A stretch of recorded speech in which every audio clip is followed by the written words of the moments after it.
I am Leo Sterling, 28 years old.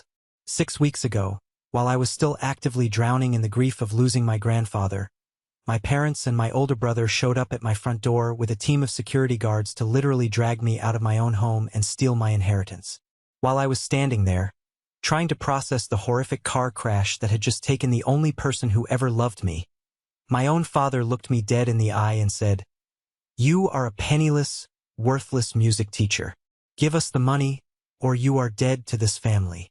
They laughed at me in front of their high-priced corporate lawyers, expecting me to just crumble and hand over a $7 billion empire because I had always been the quiet, obedient, invisible disappointment of the family. But there was one thing they didn't know.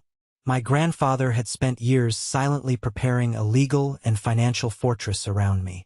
And the people standing in the shadows behind me that morning weren't just the house staff. And now, the very family that threw me out onto the street in the middle of the night is begging for mercy while facing severe, inescapable legal consequences. Before I tell you exactly what happened and how I brought a billionaire dynasty to its knees, hit the like button if you truly believe in justice. And don't forget to let me know exactly where you are watching from in the comments below. Your support means everything. Now let's go back to where this nightmare really began. I stood completely still in the grand, cavernous foyer of my grandfather's estate. My hands were shoved deep into the pockets of my cheap, worn-out winter coat, my fingers tightly gripping the cold, heavy brass key he had given me a year ago. Through the towering, custom-made stained glass windows that flanked the massive oak front doors, I could see them pulling up to the iron gates. The headlights of my father's pristine black Ferrari and my brother Julian's obnoxious silver Porsche cut aggressively through the morning fog, the tires crunching violently over the imported gravel driveway. They were here to evict me.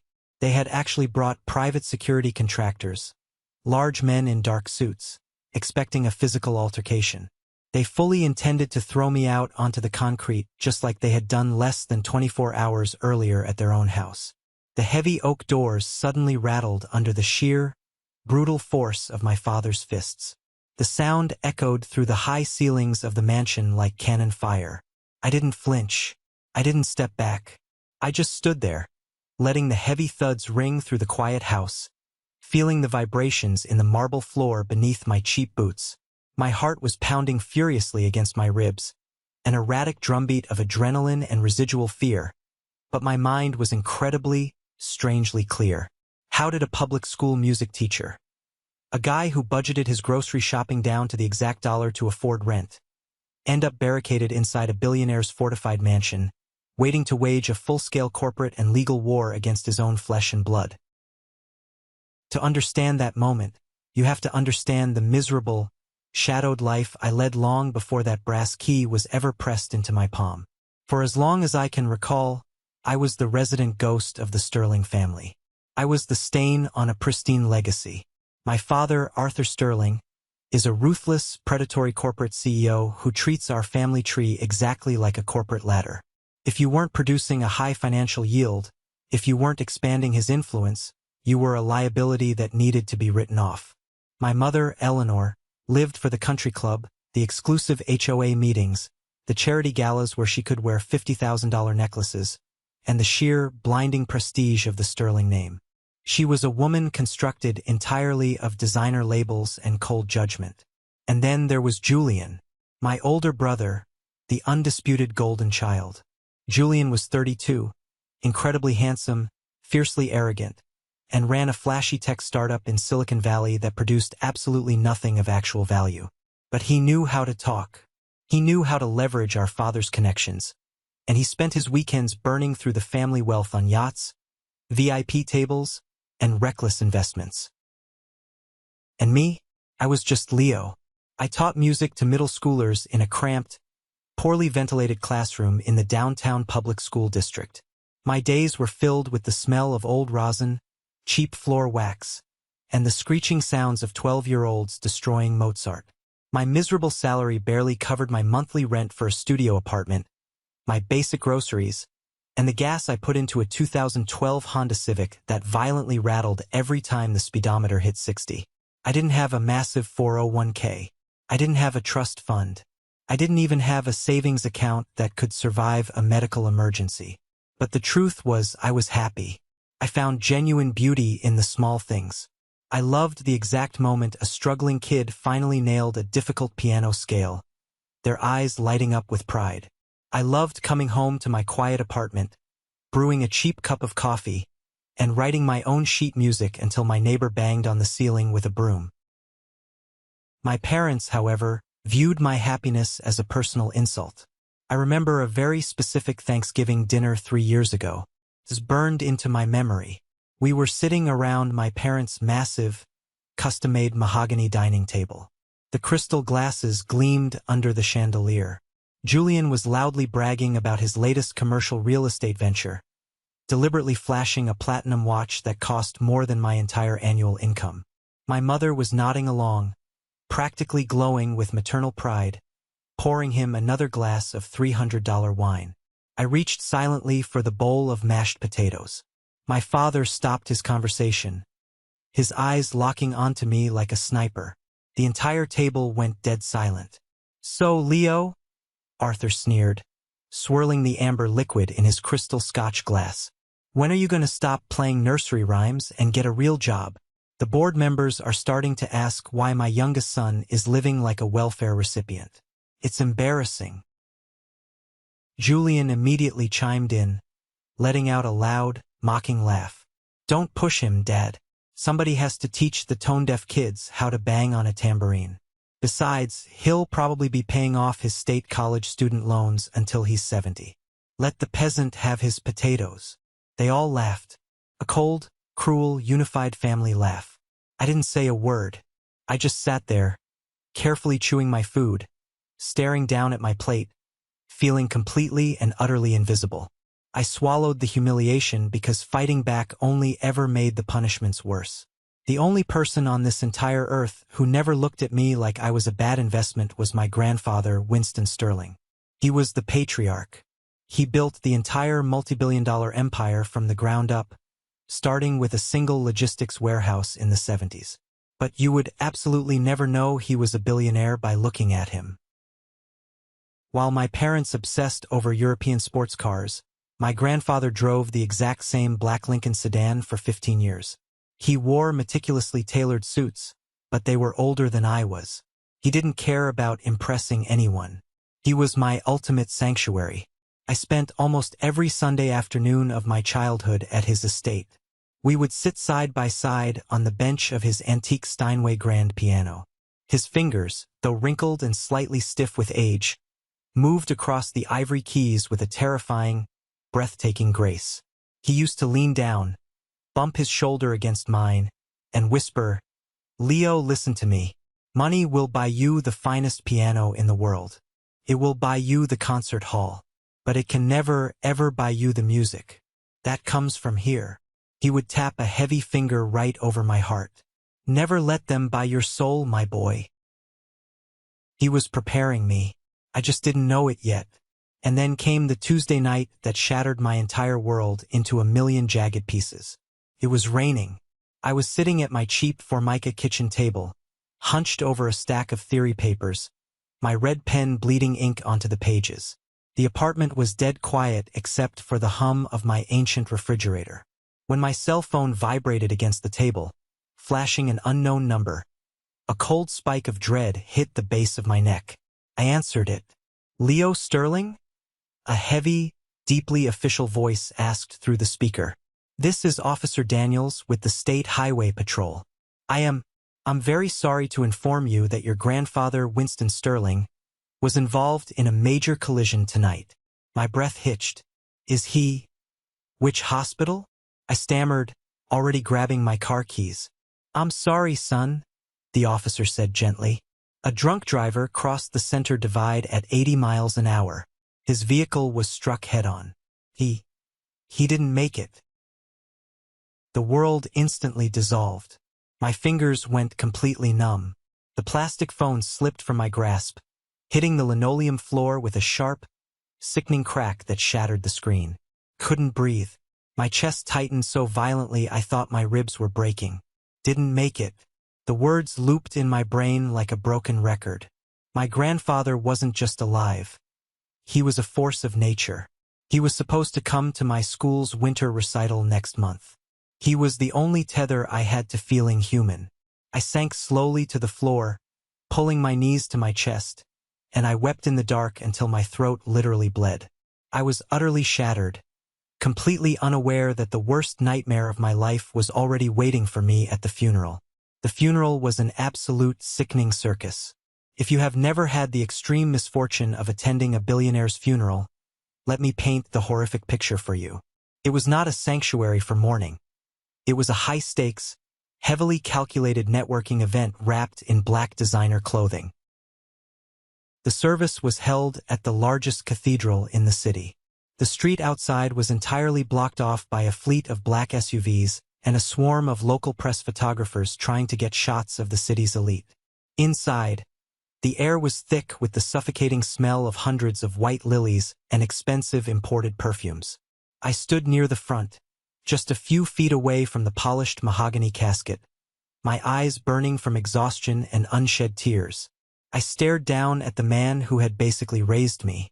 He looked so incredibly peaceful, his hands folded neatly over his chest, dressed in his favorite navy blue suit. But the atmosphere in the cavernous room was anything but peaceful. It was vibrating with greed. My mother, Eleanor, was fluttering around the front pews like a social butterfly at a gala. She was aggressively adjusting her heavy pearl necklace and loudly complaining to a group of country club wives. "Can you honestly believe Winston insisted on driving himself at his age?" she whispered loudly, not caring who heard her. A billionaire, and he insisted on acting like a commoner. If he had just paid for a private chauffeur like Arthur told him to, we wouldn't be dealing with this massive inconvenience right before the holiday season. She said this literally 10 feet away from his lifeless body. I gripped the edge of the wooden podium so hard my fingernails dug into the varnish. I wanted to scream. I wanted to flip the pews and throw them all out into the rain. My father was even worse. Arthur didn't shed a single solitary tear. He stood stiffly near the side entrance, his jaw permanently clenched, his sharp eyes constantly darting around the room, taking inventory of the politicians and CEOs who had shown up. He wasn't grieving the loss of his father. He was doing aggressive mental math. I could physically see the calculations running behind his cold eyes: real estate holdings, stock portfolios, corporate voting rights, offshore accounts. He was already planning his absolute coronation as the unquestioned head of the sterling corporate empire. And Julian? Julian was leaning against a marble pillar near the back, hiding behind his dark sunglasses, aggressively scrolling through his phone. He looked deeply, physically inconvenienced by the entire affair. When I finally couldn't take the silence anymore, I walked up to him. "Julian," I said softly, "are you holding up okay?" He didn't even bother to look up from his screen. He just let out a heavy sigh, shifting his weight. "Honestly, Leo, I'll be a lot better once the lawyers finish the paperwork and we figure out exactly what we're getting. My investors are breathing down my neck. This whole mourning period is killing my quarterly projections." I felt physically sick. A wave of nausea washed over me, so strong I had to brace myself against the wall. I turned away from my own brother, walked back to the casket, and placed my hand gently on the polished wood. I leaned in close, whispering a desperate promise to my grandfather. "I will make you proud, Grandpa," I choked out, tears finally breaking free and spilling down my cheeks. "I promise I won't let them erase who you were." Later that afternoon, after the crowds had finally thinned out and the catering staff was cleaning up the untouched hors d'oeuvres, my Aunt Beatrice cornered me in the hallway. Aunt Beatrice was my father's younger sister. She was a woman who always played the role of the sweet, caring, maternal peacemaker.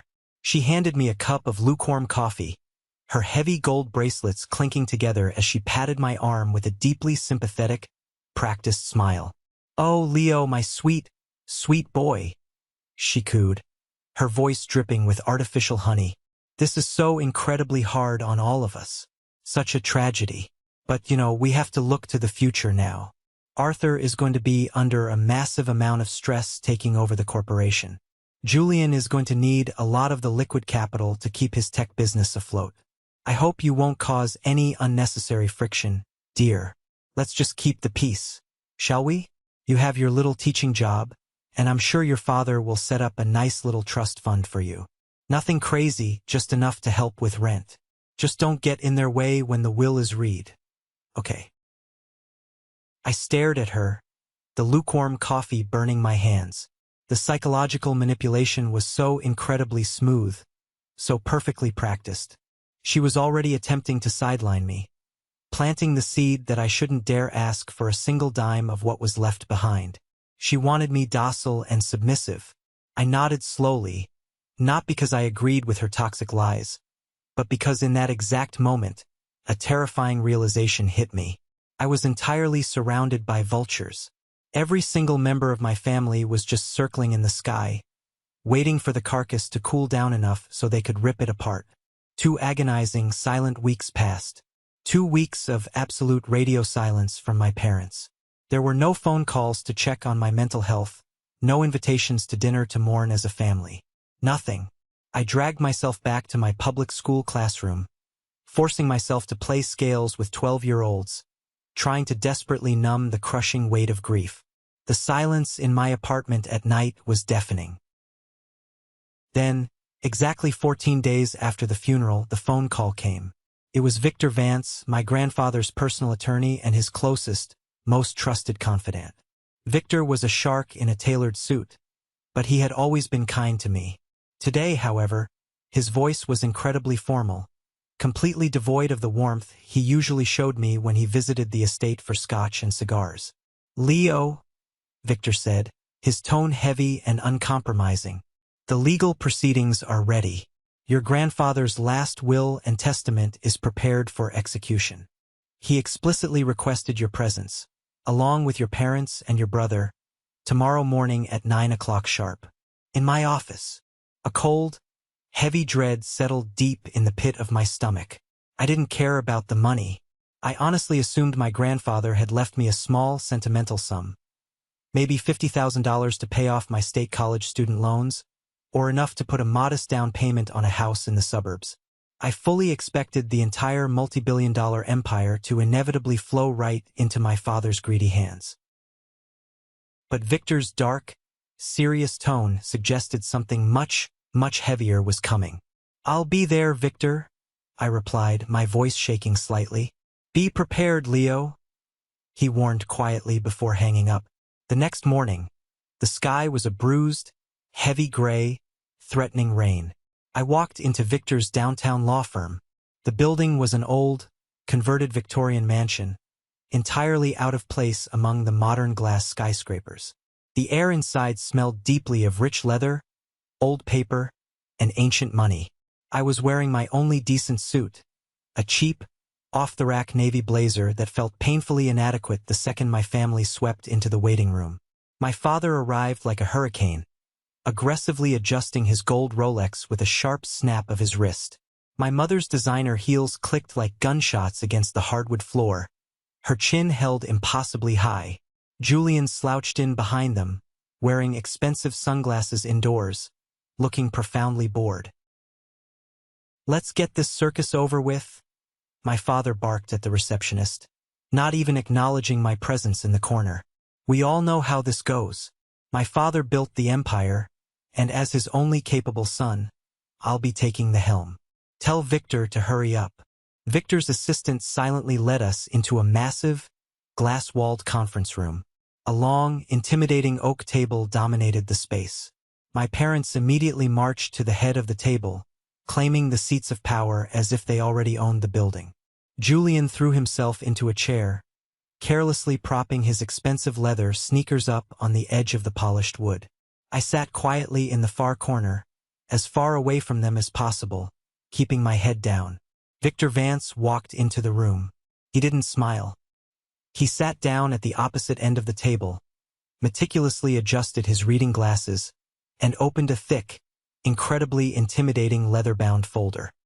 He looked directly at my father, then shifted his gaze to Julian, and finally, his sharp eyes locked onto mine. The room went completely terrifyingly silent. The storm was about to break, and absolutely none of us were prepared for the sheer, catastrophic devastation it was going to cause. Winston Sterling was of completely sound mind and body when he updated this will exactly 6 months ago. Victor began, his voice cutting through the thick tension in the room like a scalpel. He underwent extensive cognitive evaluations by 3 independent medical professionals. I was personally present for every single signature. There is absolutely no question regarding his legal capacity. My father waved a dismissive hand in the air, leaning back in his chair. Yes, we know. The old man was sharp as a tack until the very end. Stop stalling with the legal disclaimers and just read the document, Victor. I have a board meeting at noon. Victor stared at my father for a long, uncomfortable second. Then, he cleared his throat and looked down at the heavy parchment paper. I, Winston Sterling, being of sound mind, do hereby declare this document to be my last will and testament. Victor read, his voice booming slightly in the acoustics of the glass room. To my beloved grandson, Leo Sterling, I leave the entirety of my estate. This includes all liquid financial assets, all real estate properties, all international stock holdings, and the full, unquestioned controlling interest in the Sterling Corporation. The total valuation of this inheritance is approximately $7 billion. The words hung in the air. $7 billion. To me, for 5 agonizing, suffocating seconds, no one in the room even breathed. The silence was so absolute I could hear the ticking of Victor's wristwatch. I completely froze in my chair, my heart stopping in my chest. I was absolutely certain I had misheard the man. 7 billion? Me? The music teacher who buys generic brand cereal? Then the room exploded like a bomb going off. What? My father launched out of his leather chair so violently it tipped over and crashed backward onto the hardwood floor. His face flushed a dangerous, mottled shade of crimson, the veins in his neck bulging as if they were about to burst. That is a lie. That is a fabricated, fraudulent document. My father would never, ever bypass me. I am the CEO. My mother grabbed the edge of the oak table, her knuckles turning bone white, her voice rising to a shrill, hysterical screech. $7 billion to a nobody music teacher. Are you insane, Victor? He doesn't know the first thing about corporate finance. He doesn't even own a house. He drives a piece of trash car. He will ruin us. Julian ripped his designer sunglasses off his face and slammed both of his fists onto the table, shaking the water glasses. Where the hell is my cut? I need that capital for my startup. I have venture capitalists breathing down my neck. He promised me financial backing. This is a joke. Victor didn't even blink. He raised a hand, his face completely impassive, radiating pure legal authority. Mr. Sterling anticipated this exact reaction. He made it explicitly clear that his decision was heavily intentional. He left a video statement to clarify his intent.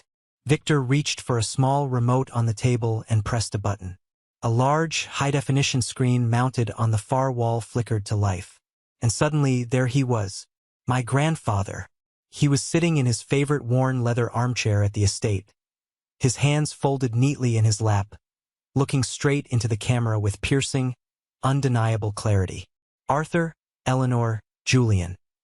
My grandfather's recorded voice echoed through the chaotic room, instantly silencing my family. If you are watching this, it means I have passed on. I love you, because you are my blood. But I can no longer ignore the absolute poison you have let money become in your lives. Arthur, your greed has blinded you. You view this family as a transaction. Eleanor, you care more about your social standing than your own children. Julian, you are reckless, entitled, and severely compromised. The video paused for a heartbeat, and my grandfather's eyes seemed to search the room until they found me. His expression softened entirely. Leo is different. He visits me because he actually cares, not because he wants a check. He lives his life with integrity.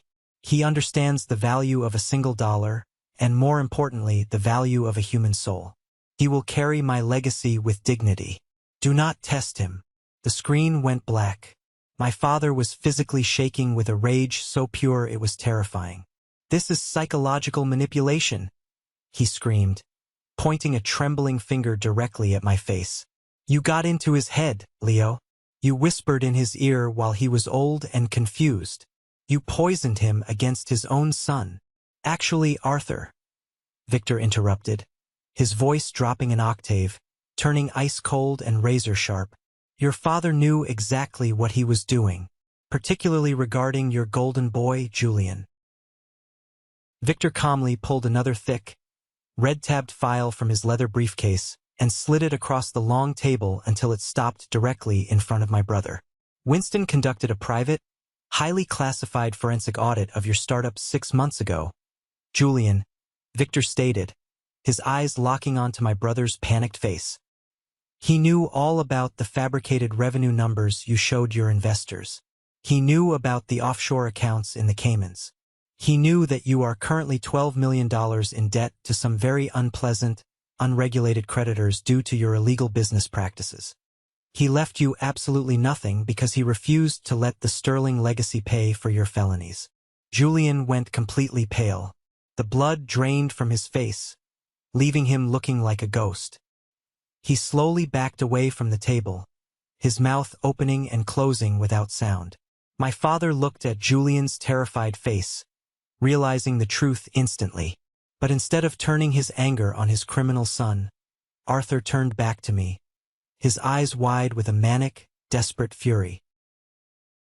"This isn't over," Arthur hissed, stepping around the table, looming over me with physical intimidation. "You think you can just walk in here, play the innocent victim, and steal my birthright? You're going to regret this, Leo. I will crush you." That evening, I was sitting in my apartment, staring at the wall, when my phone buzzed. It was a text from my father. "Come to the house. 8 p.m. We are settling this tonight." There was no question mark. It was a direct, militaristic order. Part of me was absolutely terrified. My stomach was in knots. But a deeper, stronger part of me, the part my grandfather had nurtured, needed to see exactly how far they were willing to go to destroy me. When I walked into their sprawling mansion, it looked like a corporate boardroom preparing for a hostile takeover. My father was pacing violently by the massive stone fireplace, a heavy tumbler of scotch in his hand. My mother was perched rigidly on the edge of a designer sofa, her eyes cold and sharp as daggers. Julian was sprawled across a chair, a laptop open, typing furiously, sweat gleaming on his forehead. "Sit," my father commanded, pointing to a single chair in the center of the room. I didn't sit. I stood my ground near the doorway, my arms crossed over my chest. "Say what you need to say, Arthur." My father's jaw twitched at the use of his first name, but he kept his voice dangerously calm. "We are going to fix this massive mistake tonight. You are going to sign a legal transfer of the estate over to me. I will manage the corporation properly. In exchange, I will grant you a generous, irrevocable allowance. 10%. That's $700 million. That is more money than a pathetic public school teacher like you could spend in 10 lifetimes. You take the money, and you walk away." I stared at him, letting the sheer audacity of his demand wash over me. "You want me to surrender Grandpa's final dying wish? You want me to hand over the keys to the empire to the exact people he was trying to protect it from?" "Don't be a selfish brat, Leo," Julian suddenly snapped, slamming his laptop shut so hard the plastic cracked. $700 million is plenty for you to play your little piano. I need the rest of that liquid capital to save my company before those creditors break my legs. Stop playing the victim and sign the damn papers." "Selfish," I repeated, my voice dropping to a harsh whisper. I took a step forward. "Grandpa chose me because I didn't look at him like an ATM. He chose me because he knew, deep down, that you would destroy everything he spent 50 years building. You didn't love him. You loved his bank accounts." My father slammed his scotch glass down on the mantel, the crystal shattering into pieces. He closed the distance between us in 3 massive strides, towering over me, his breath reeking of alcohol. "This isn't about choice, Leo. This is about family loyalty. You sign those papers right now, or you walk out that front door with absolutely nothing. Let me make this perfectly clear. If you leave this house tonight without signing, you are no longer my son. You are dead to us. Do not call when you are starving. Do not come back. I will use every lawyer I know to bury you in litigation until you are bankrupt. The silence in the grand living room was deafening. My own parents were demanding I sell my soul, demanding I betray the only man who truly loved me, for the cheap price of their toxic acceptance. I looked over at my mother, desperately hoping to see a shred of maternal instinct. She just glared at me, her face a mask of Botox and hatred. Money won't keep you warm at night, Leo. Family is forever. I let out a harsh, dry laugh that scraped against my throat. If family is forever, Eleanor, then why are you throwing me away like garbage right now? I turned my back on them and walked out the door. Behind me, my father screamed that I was a dead man. The heavy front door slammed shut, the sound echoing sharply in the freezing night air.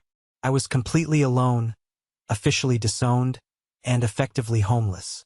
But as I walked to my beat-up car, I reached into my pocket and gripped the cold brass key my grandfather had given me. I wasn't just walking away from them.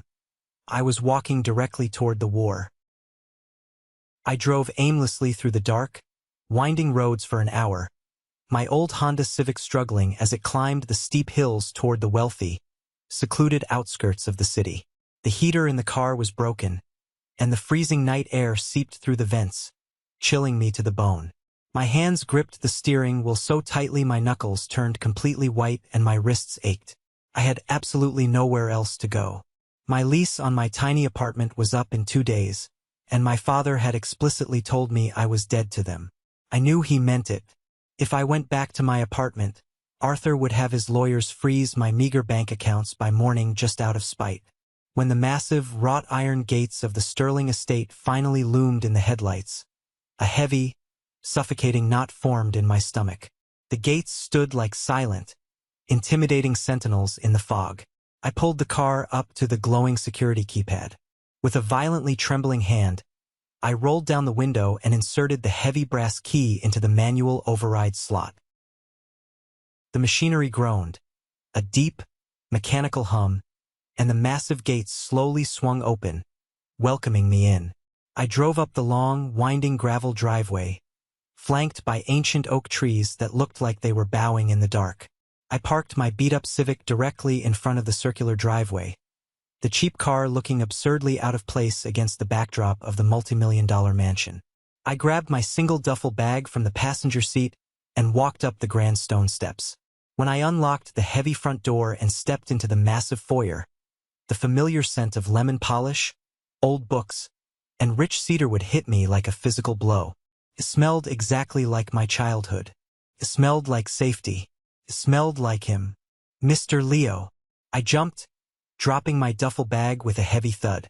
Stepping quietly out of the shadows near the grand staircase was Thomas, the head butler who had managed the estate and my grandfather's life for over 30 years. He looked older than I remembered, deeply tired, but his eyes were incredibly sharp and fully alert. "Thomas?" I breathed out, the overwhelming tension suddenly leaving my shoulders. I thought everyone would be gone. I thought the staff was dismissed.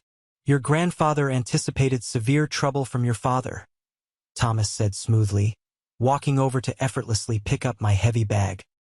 "He left us with highly explicit instructions. If anything happened to him, this house was to immediately go into a full security lockdown to protect you. You are the true heir of this family, sir.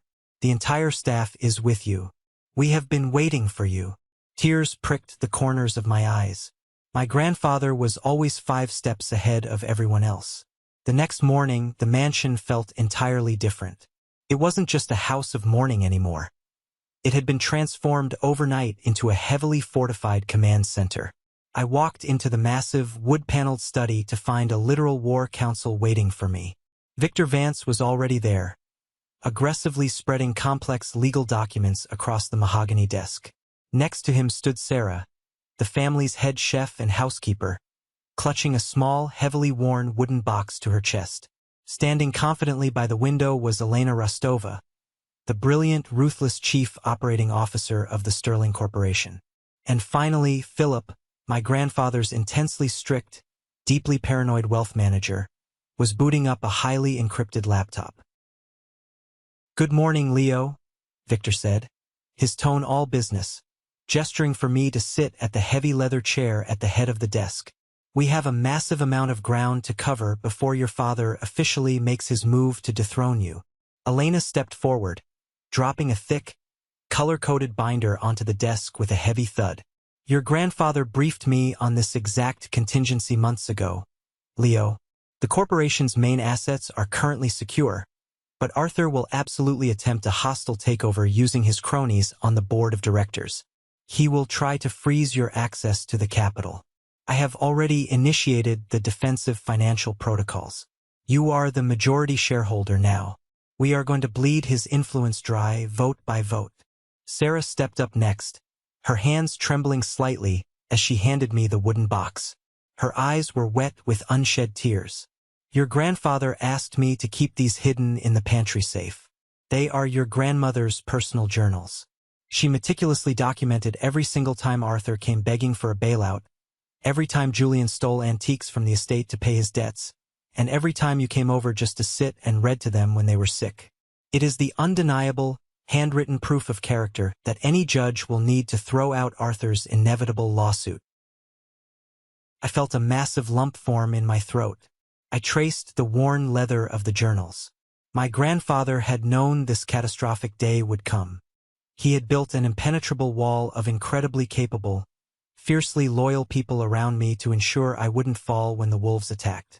But that fleeting feeling of absolute security was violently shattered less than an hour later. My phone, sitting on the edge of the mahogany desk, buzzed loudly. It was a text message from an unknown number. I opened it. It was a screenshot of a bank transfer showing a deposit of $10,000. Below the image was a text. "Julian knows you're hiding at the estate. He paid me 10 grand for your daily teaching schedule, your apartment keys, and the security gate codes you gave me last year in case of emergencies. Sorry, Leo, but I have a mortgage to pay. It's just business." I stared at the glowing screen, my blood running completely cold. The text was from Derek. Derek was the other music teacher at my middle school. We ate lunch together in the break room every single day. I had bought him a beer literally 3 days ago to celebrate his birthday. We had complained about our low salaries together. And yet, Julian had reached out to my only actual friend and bought his absolute loyalty for a measly $10,000. A dark, freezing realization washed over my entire body. This was the horrifying reality of $7 billion. Corrupted absolutely everything it touched. It turned blood relatives into venomous predators and best friends into cheap corporate spies. I didn't cry. I didn't scream. I didn't throw my phone against the wall like a child. I just stared at the message, deleted the contact, blocked the number, and set the phone face down on the desk. I looked up at Victor, Elena, and Thomas. The last shred of the naive, quiet, easily bullied music teacher burned away in that exact moment. My heart hardened into stone. "Thomas," I said, my voice completely steady, devoid of any emotion, "change every single gate code on the property immediately. Lock down the perimeter. Call the private security firm and double the guard detail. They are coming for us." And I was absolutely right, because the real storm, the final, explosive confrontation, was just about to hit the front door.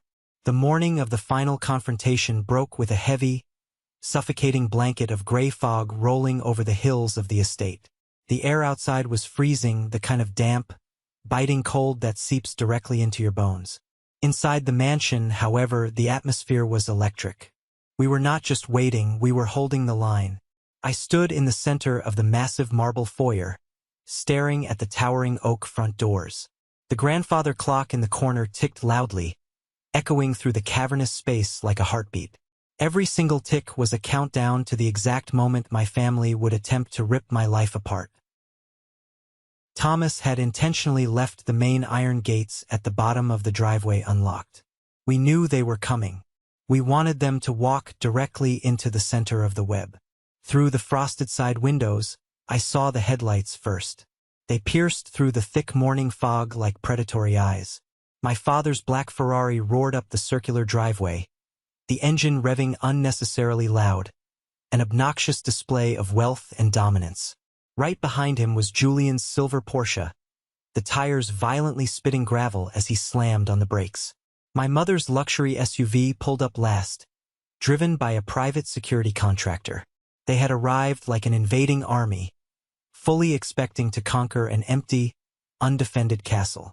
The heavy brass knocker on the front door slammed against the wood. Once, twice, 3 times. The sheer violence of the knocking rattled the stained glass in the frames. "Open this door, Leo!" My father's voice bellowed from the porch, muffled but unmistakable. "I know you are hiding in there. Open the damn door before I have my men break it off its hinges."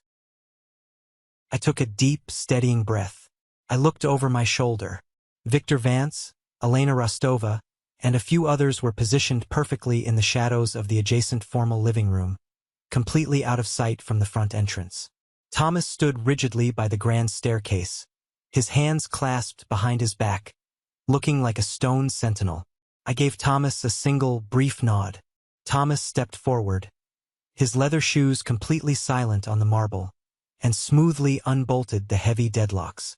He pulled the massive doors wide open. The freezing wind rushed into the foyer, bringing my family with it. My father, Arthur, stormed over the threshold first. He was wearing a custom-tailored charcoal suit, his face flushed a dark, angry red. He looked around the grand foyer as if he already held the deed to the property. My mother, Eleanor, followed closely behind him, wrapping a heavily priced mink coat tightly around her shoulders, her nose wrinkled in absolute disdain.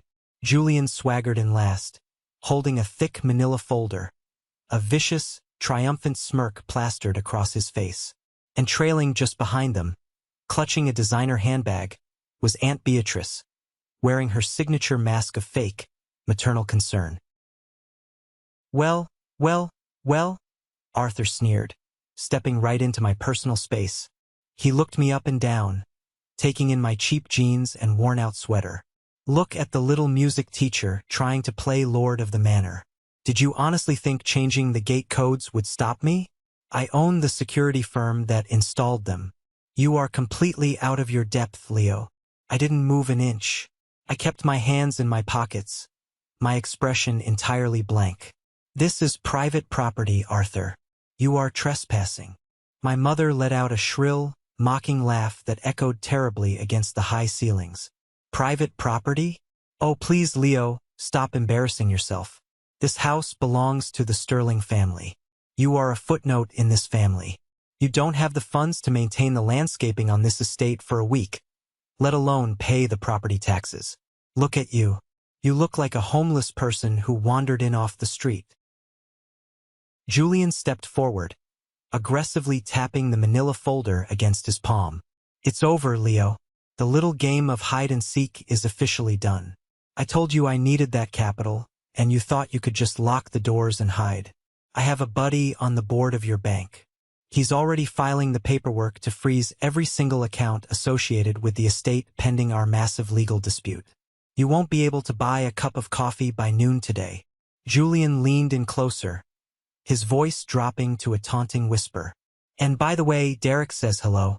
10 grand was all it took for your best buddy to hand over everything I needed to know about your pathetic little life. You have no friends. You have no money. You have absolutely nothing." The sheer complacency radiating from them was staggering. They were so incredibly confident in their victory. They had spent their entire lives using money as a weapon to bludgeon people into submission, and they fully expected me to fall to my knees and beg for mercy. They thought my silence was fear. They didn't realize it was the calm before the execution. Aunt Beatrice stepped out from behind my mother, putting on her best, most sickeningly sweet face. She reached out, trying to touch my arm. "Leo, sweetheart, please listen to your father. This is getting incredibly ugly. We don't want to see you ruined in a courtroom. Just sign the transfer papers. Arthur is willing to give you a small stipend. You can go back to your quiet little life, teaching your students, and we can put all this terrible nastiness behind us. We are family, after all. You don't want to destroy our family, do you? I looked at Beatrice, then at my mother, then at Julian, and finally, my eyes locked onto my father's furious glare. I felt my heart slow down. The fear that had controlled my entire childhood was entirely gone, completely evaporated. You want me to sign the papers? I asked, my voice calm, smooth, and echoing clearly in the large space. Right now, Arthur commanded, snapping his fingers at Julian, who immediately pulled a thick stack of legal documents and a luxury fountain pen from the folder. Sign the rights to the corporation, the liquid assets, and the real estate over to me. You get a check for $1 million and you walk out that door. If you refuse, my security team will physically remove you from the premises, and my legal team will ensure you spend the next 10 years in federal court until you are completely bankrupt. My father practically shoved the documents into my chest. Sign it, Leo. Stop pretending you are something you are not. I took the documents from his hand. I looked down at the crisp white paper, the heavy black ink demanding the surrender of my grandfather's entire life's work. I held the papers for a long moment, letting the silence stretch out, letting them completely gorge themselves on their perceived victory. My father crossed his arms, a smug smile finally breaking through his anger. Julian chuckled under his breath. They thought they had won. Then, very calmly, very deliberately, I gripped the top of the documents. I ripped the thick stack of papers perfectly in half. The sound of the tearing paper was incredibly loud in the quiet foyer. My father's smug smile instantly vanished. Julian's jaw dropped. My mother gasped, clutching her pearls. I let the torn pieces of paper flutter to the marble floor, scattering over my father's polished shoes. I stepped forward, closing the distance between us, looking my father directly in the eyes without a single shred of fear.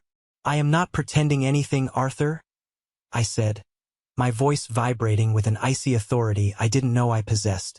I am the majority shareholder of the Sterling Corporation. I am the sole, legal owner of this estate. And you are standing in my house. My father's face contorted into absolute rage. He raised his hand, balling it into a fist, stepping forward to strike me. You ungrateful little bastard, I will. I highly suggest you lower your hand, Arthur, unless you want to add felony assault to your rapidly growing list of criminal charges. The voice did not come from me. It came from the shadows of the living room. The trap was finally sprung. Victor Vance stepped out of the shadows, the heels of his leather shoes clicking sharply on the marble. He was holding a sleek black tablet in his hands. But he was not alone. Following closely behind the lawyer was a tall, incredibly imposing man with silver hair, wearing a sharp navy suit. It was Judge David Maxwell, the Chief Justice of the State Supreme Court, and my grandfather's oldest, dearest friend. And stepping out right behind the judge, wearing a full-dress uniform with heavy brass badges gleaming on his chest, was Police Chief Reynolds, flanked by two heavily armed uniformed officers. The absolute mind-numbing shock that washed over my family's faces was something I will remember for the rest of my life. The color completely drained from my father's face, leaving him a sickening shade of gray. My mother stumbled backward, physically tripping over the hem of her mink coat. Julian dropped his luxury pen on the floor, his eyes darting frantically toward the front door as if calculating whether he could run. Victor? My father stammered, his voice suddenly weak, his corporate bravado shattering instantly. David? What is the meaning of this? This is a private family matter. There is absolutely nothing private about this, Arthur, Judge Maxwell said, his voice booming with the heavy, terrifying weight of the law. Winston asked me personally to oversee the execution of his final will to ensure you didn't attempt exactly what you are doing right now. The documents you just tried to force your son to sign are legally classified as extortion. The will is ironclad. It is bulletproof. Leo is the sole heir. You have zero claim. None. But the corporation. Julian squeaked, his voice cracking. I have board members ready to freeze the accounts. Elena Rostova stepped into the light, her face a mask of ruthless corporate efficiency. Actually, Julian, you don't. I held an emergency board meeting at 6 o'clock this morning.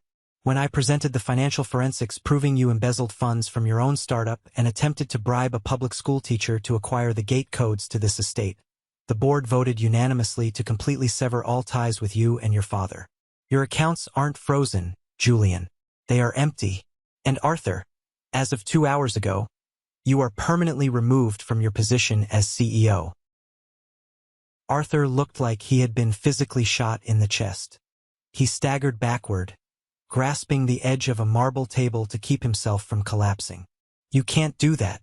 I built the modern infrastructure of that company. I am a sterling. You are a liability, Elena replied coldly.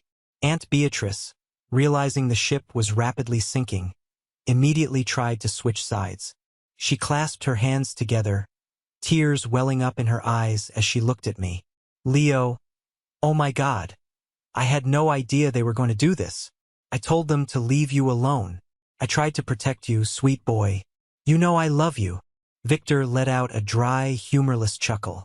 He tapped the screen of his tablet. The audio filled the foyer crystal clear. It was a recording of a phone call. Beatrice's voice. Arthur, listen to me. The kid is weak. He's soft. Just corner him at the house, threaten to cut him off entirely, and he will crack. Just make sure when he signs over the $7 billion, my trust fund gets bumped up by $50 million. I'm playing the sweet aunt routine right now, but I want my cut. The audio cut off. The silence that followed was suffocating. Beatrice's mouth hung open in silent horror. She looked at me, completely exposed, her mask utterly destroyed.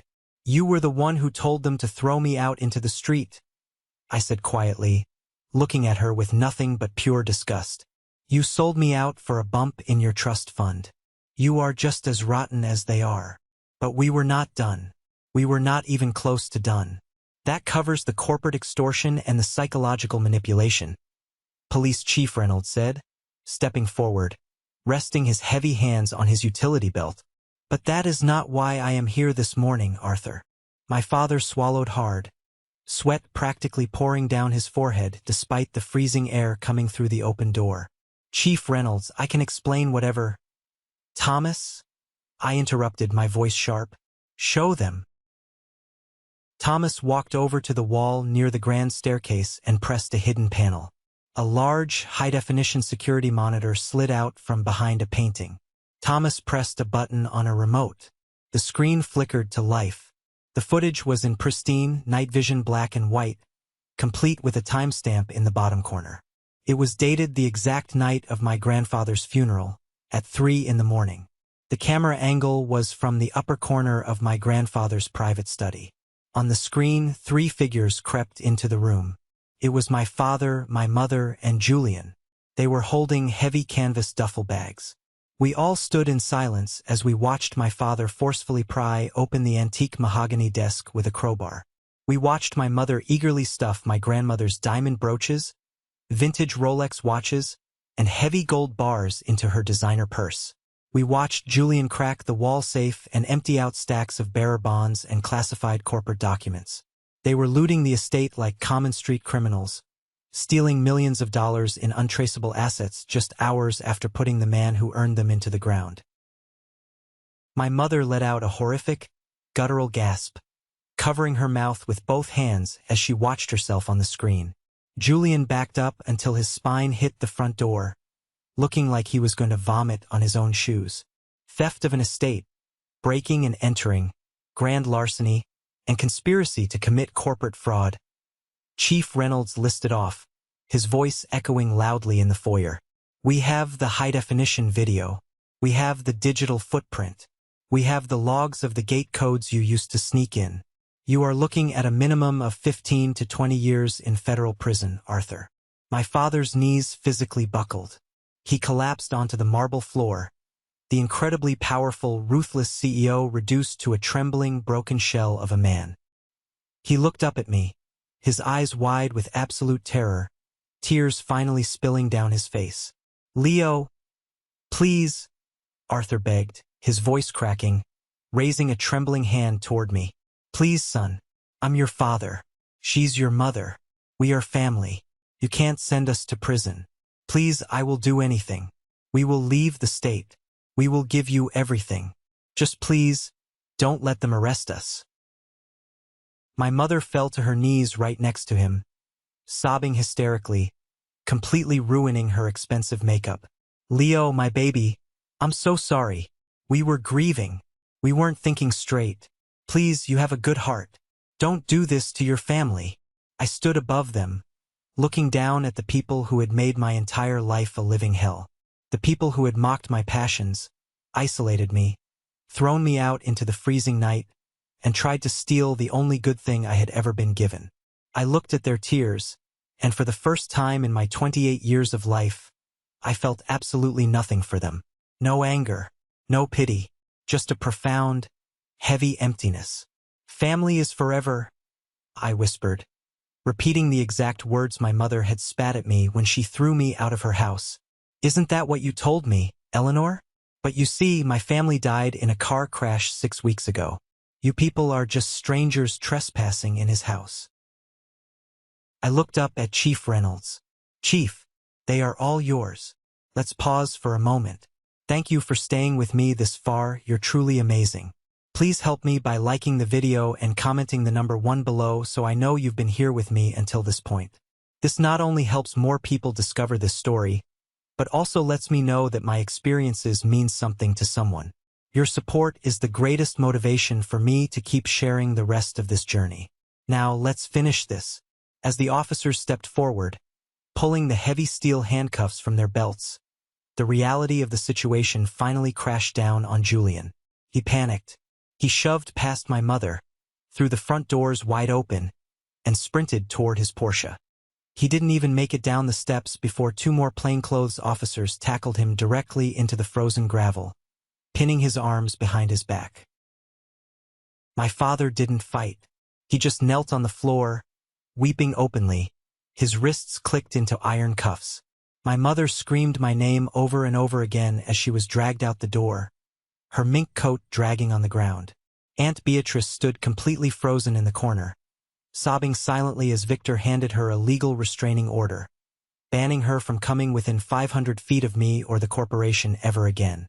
I stood in the doorway, watching the flashing red and blue lights of the police cruisers illuminate the heavy fog as they drove my blood relatives away.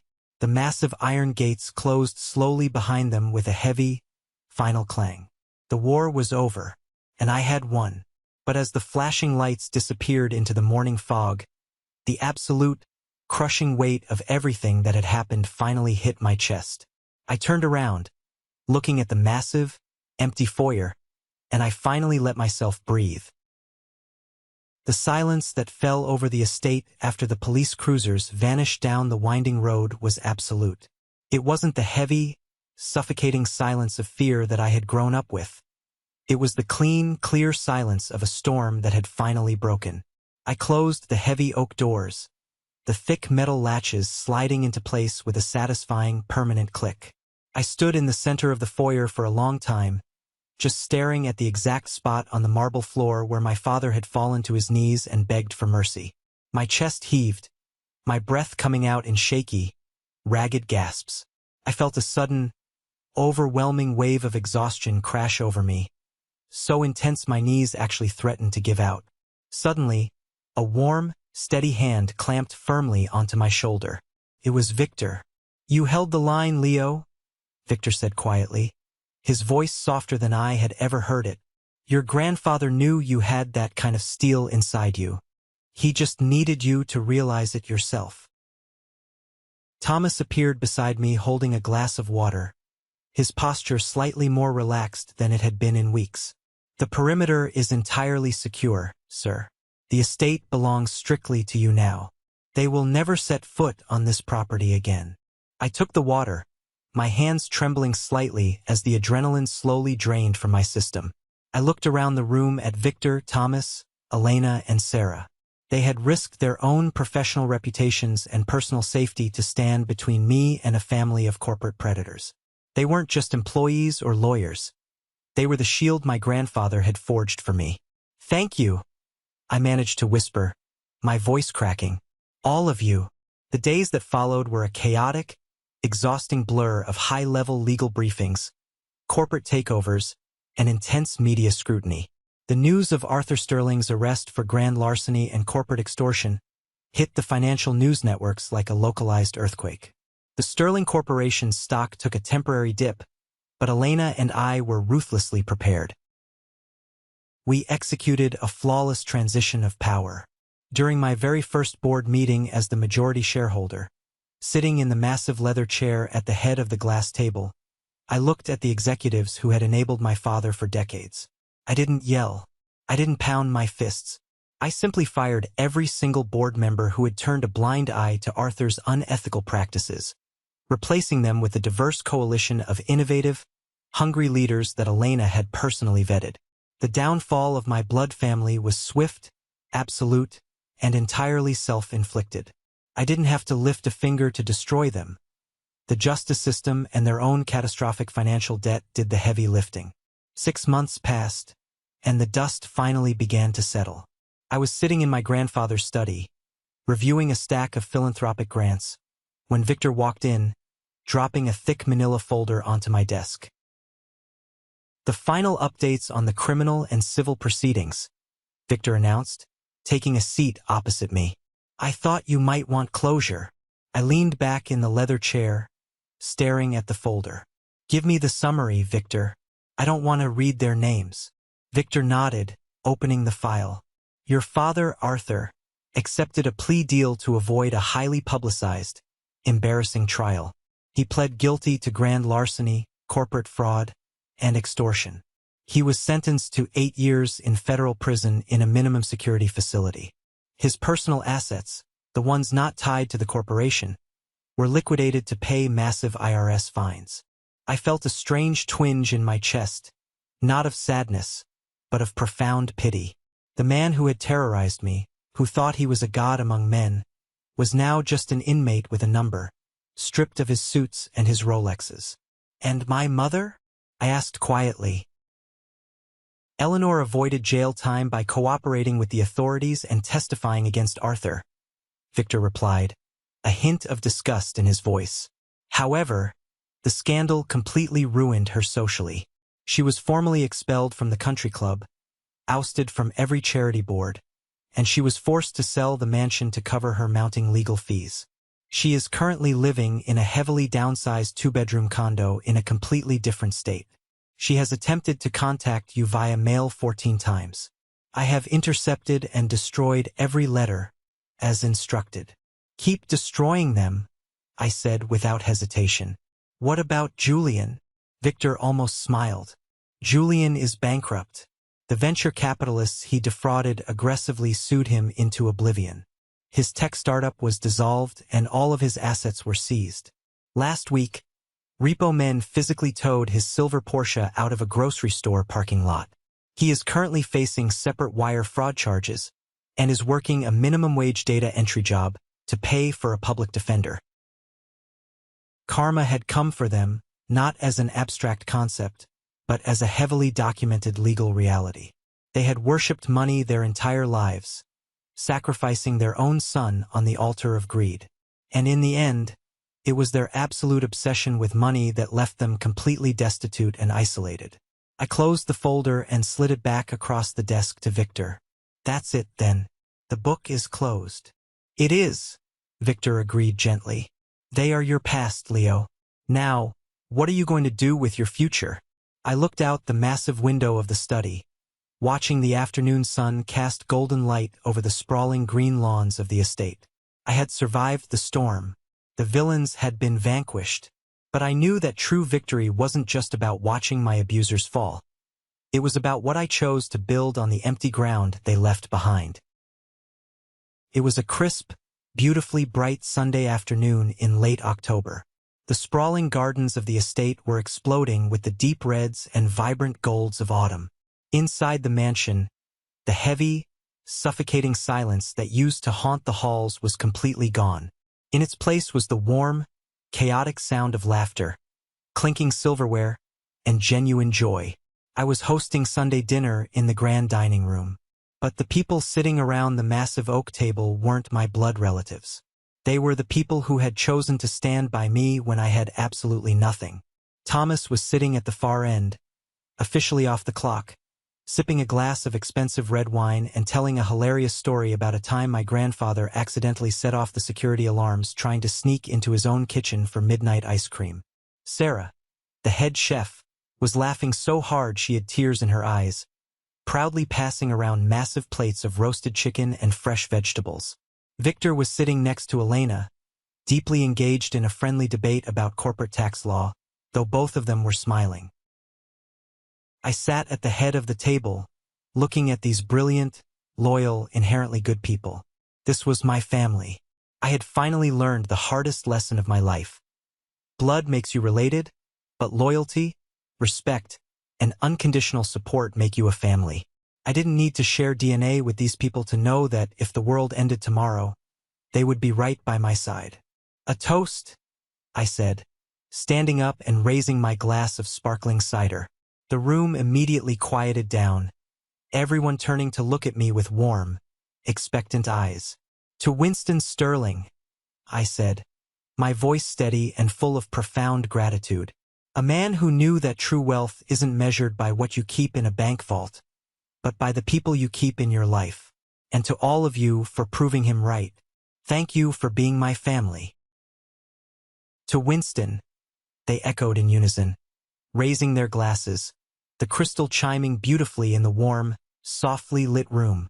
The next morning, I drove out to the private cemetery on the edge of the city.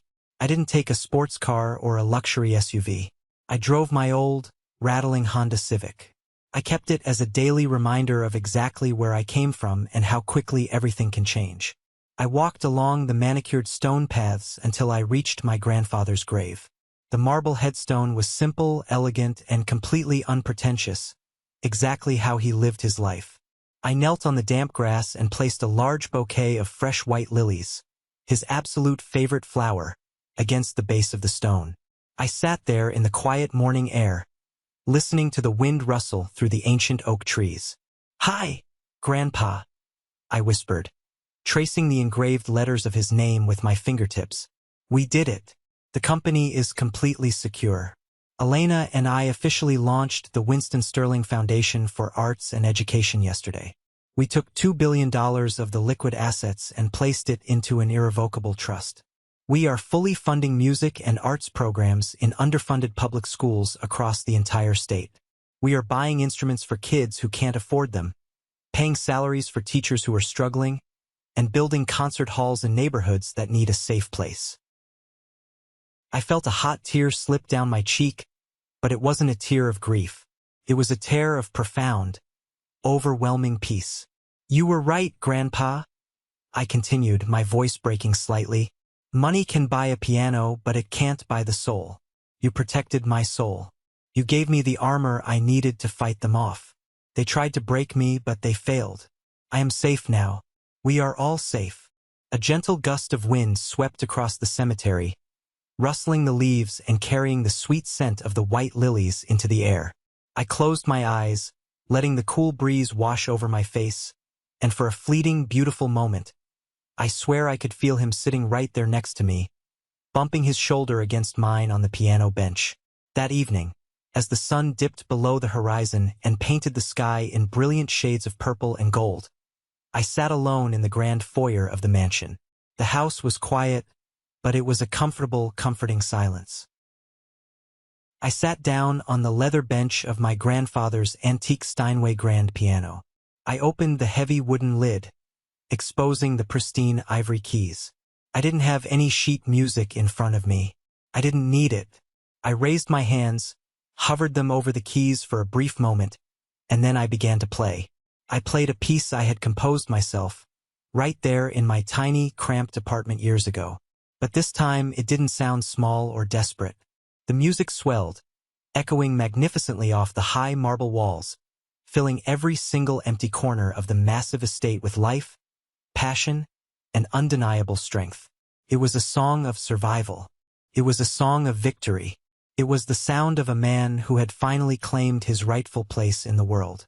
I had lost my blood relatives, but I had gained my entire life. And as the final, powerful chord resonated into the night, I knew with absolute certainty that no one would ever be able to silence my music again. Thank you so much for listening to my story. If there is one thing I want you to take away from this, it is that your worth is not defined by the toxic people who happen to share your DNA. Never let anyone, especially family, use guilt or manipulation to steal your peace or your boundaries. Have you ever faced something similar with your own family? Have you ever had to draw a hard line to protect yourself from the people who were supposed to love you? Share your story in the comments below, and don't forget to like and subscribe so you don't miss the next journey. Stay strong and protect your peace.